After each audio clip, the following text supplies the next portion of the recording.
ఆషాఢం మొదలైంది కదండి, ఆషాఢంలో గోరింటాకు పెట్టుకుంటే మంచిదండి. ప్రతి ఒక్కరూ పెట్టుకోవచ్చు.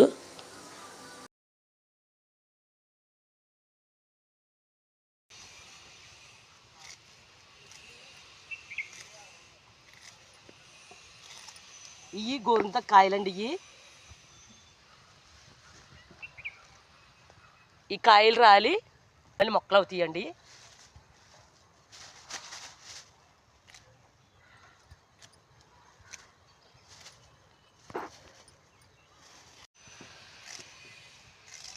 ఈ గోరింటాకండి నూరుకుండి మిక్సీలో వేసుకున్నా నూరుకున్నా చేతికి పెట్టుకుంటండి ఒంట్లో ఉన్న వాతం లేకెద్దండి. అంత మంచిది గోరింటాకు. జుట్టు మొత్తం అంతా ఎంత పచ్చకుందో చూడండి. వర్షాకాలం కాదండి, పొలాల్లో ఎక్కడ చూసినా పచ్చదనం ఉంటుందండి.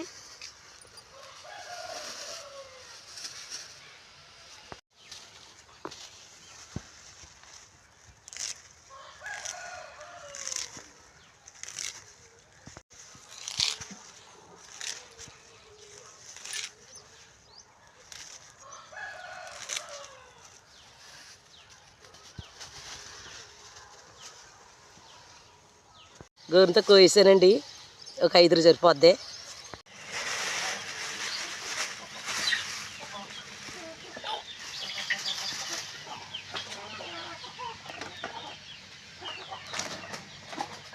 ఇలా కాళ్ళు ఏమైనా ఉంటే తీసుకోవాలండి.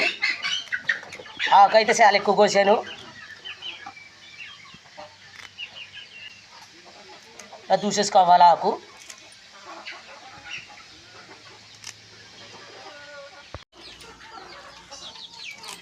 ఇప్పుడు మిక్సీ పెట్టుకుందామండి. గోరింటాకు మిక్సీ పెట్టుకుందామండి. ఇందులోనే వేసుకుంటే కూడా చింతపండు పెట్టి వేసుకుంటారా బాగా పండుతుందని. ఈ ఆకే బాగా పండుతుంది కాబట్టి నేను చింతపండు పెట్టి వేయట్లేదండి. ఇందులోనే మెత్తగా నలిగితే కొద్దిగా నీళ్ళు వస్తున్నానండి. ఆకు నలిగితాకి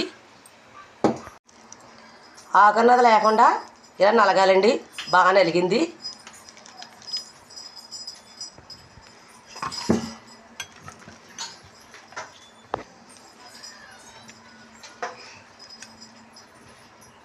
నా మనరాలు లాగేస్తుందండి, ఎప్పుడెప్పుడు పెట్టేస్తామని ఎదురు చూస్తుంది.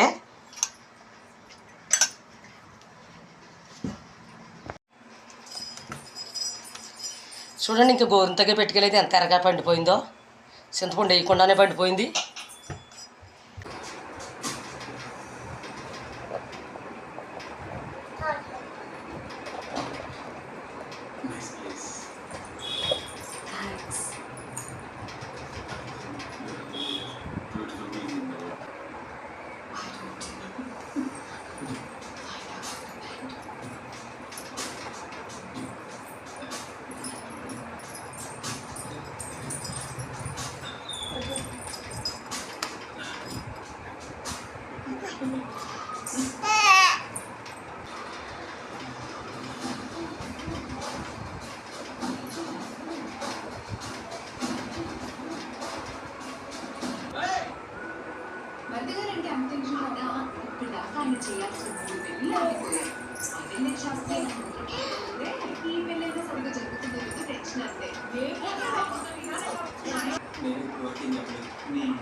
Trust me, this is the best arrangement for us.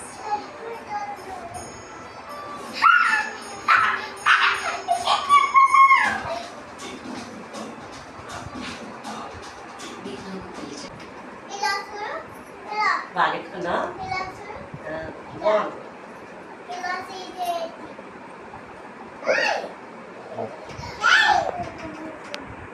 పెట్టేసుకున్నాడండి. ఇక నా మనవరాలు కూడా పెట్టేసుకుంటుంది. గోరింటాకు అంటే చాలా ఇష్టమండి మాకు.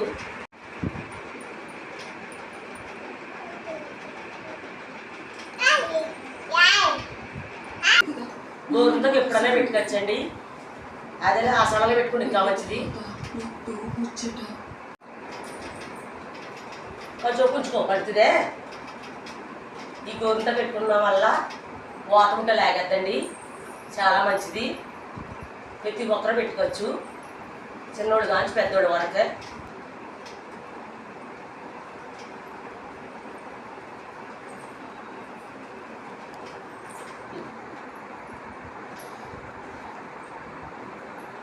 ఏళ్ళు పెట్టుకోకూడదండి.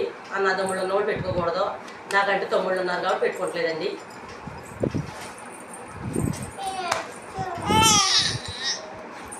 రాత్రి 12 గంటల దాకా ఉంచుకున్నామండి.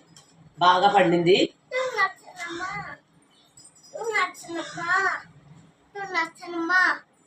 నువ్వు నచ్చనమ్మా